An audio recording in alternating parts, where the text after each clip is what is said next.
Yes, good morning mga idol. At ang topic natin sa video ito, paano ba ang pagiging taxi driver at ano ang mga tamang diskarte nito at mood bilang isang taxi driver mga idol. Nasa mga beginners dyan, sa gustong maging taxi driver, para sa itong video ito at tiyak na may makukuha kang kunting diskarte dito at tamang mood sa pagmamaneho kung ikaw ay taxi driver mga idol. At panoorin nyo muna itong kunting advertise para sa aking YouTube channel mga idol.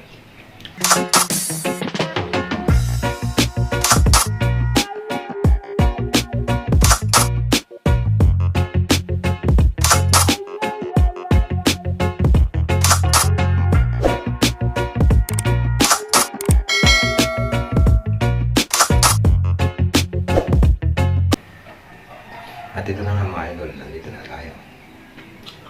Unang-una kapag ikaw ay mabiyahe mga idol, kailangan mo maging maayos ang mood mo. Maging maganda ang pag-entertain mo sa iyong mga pasahero at maging maayos maging komportable sa iyo at ikaw din. Para sa iyo din to, para buong araw na maging maayos ang mood mo. At doon sa mga baguhan at nagpaplanong maging taxi driver mga idol, ito ang nabibigay kong tip sa inyo. Unang-una, dapat maging masipag ka. Kapag maraming pasahero, ito lang. Kailangan mong samantalahin ito, huwag kang pihinto hanggat may pasahero. At kung dumating naman sa puntong wala nang masyadong pasahero at malalayo yung dampot mo, ito ang gawin mo. Pumunta ka sa mga mall at magpalipas oras ka doon. Ibig sabihin, pumila ka. At pag nakakuha ka ron, balik ka na naman sa mall, maliban na lang kung may pumaraw di sa'yo.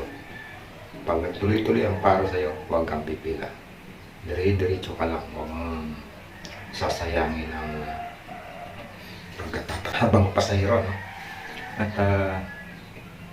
yan ang tamang diskarte sa pagtataksi. At huwag kang pipila ng walang katiyakan. At sa mga pilahan na wala sa mula, sigurado matagal yan. Or tandaan natin, huwag natin ugalingin pumili ng pasahero.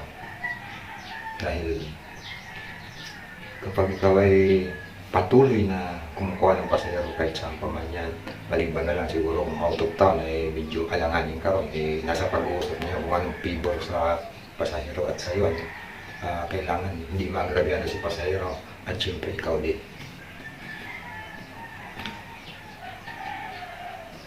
At ito, makikita mo ang mood ng aking pagmamaneho mga idol. At ito na mga idol, at kailangan natin na humingi ng gabay sa ating Panginoon mga idol, dahil sa ating araw ng pagmamaneho na sana ilayo tayo sa masamang loob at mabigyan tayo ng magandang araw sa araw na to. At dapat ngayon mga idol, at ito mga idol, sa mga atayar na pagmamaneho ko mga idol, at kailangan din kasi medyo hindi ka pa nagpapagupit mga idol, kailangan magsombrero para naman hindi halat ng mga bambok mo.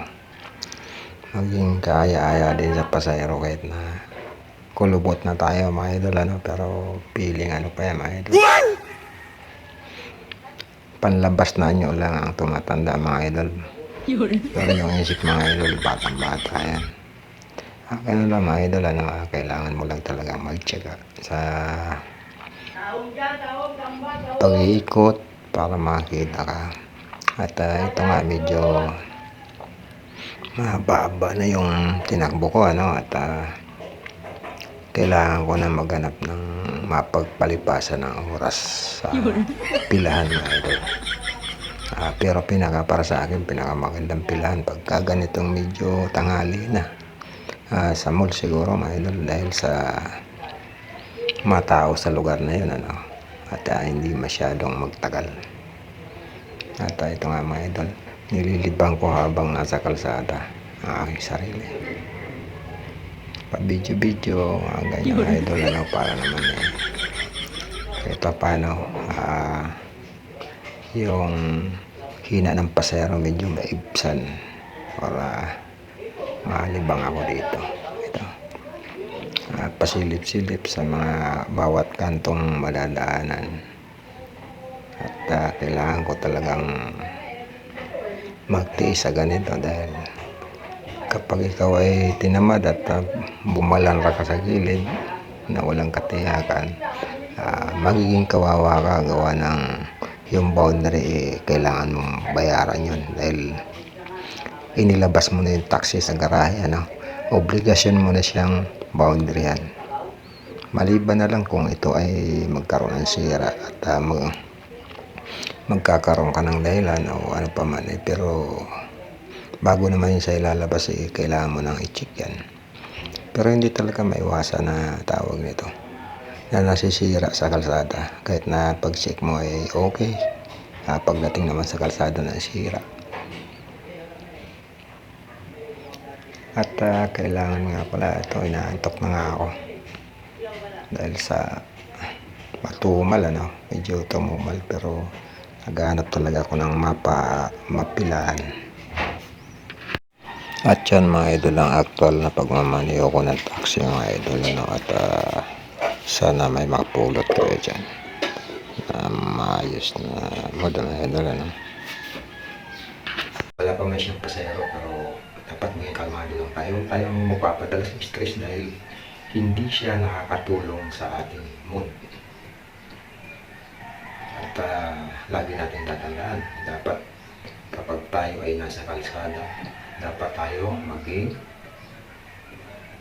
mahinahon nang hindi lumabas yung ating bad mood sa kalsada dahil po yan ay maaari pero makadamay ng ating mga kasabay sa kalsada at malapit ka rin sa abala o malaking problema. Ayan, lagi yung tatandaan ng mga bagay na sa minsan may hindi maiwasan na tawag ito. Hindi maiwasan na magkaroon ka ng kagitan or di mo sinasadya at ikaw di mo sinasadya, huwag kang magalit, palampasin mo lang, tapos na yan. Kaysa pagbigyan mo ng atensyon yung mga ganong tao, ikaw din ang kawawa, maabala ka na, nagkakaroon ka pa ng problema. Kaya dapat sa pagiging taxi driver, mahaba ang PC mo sa paligid. Huwag kang salunang init ng ulo ng iba. Palampasin mo lang, tapos na. At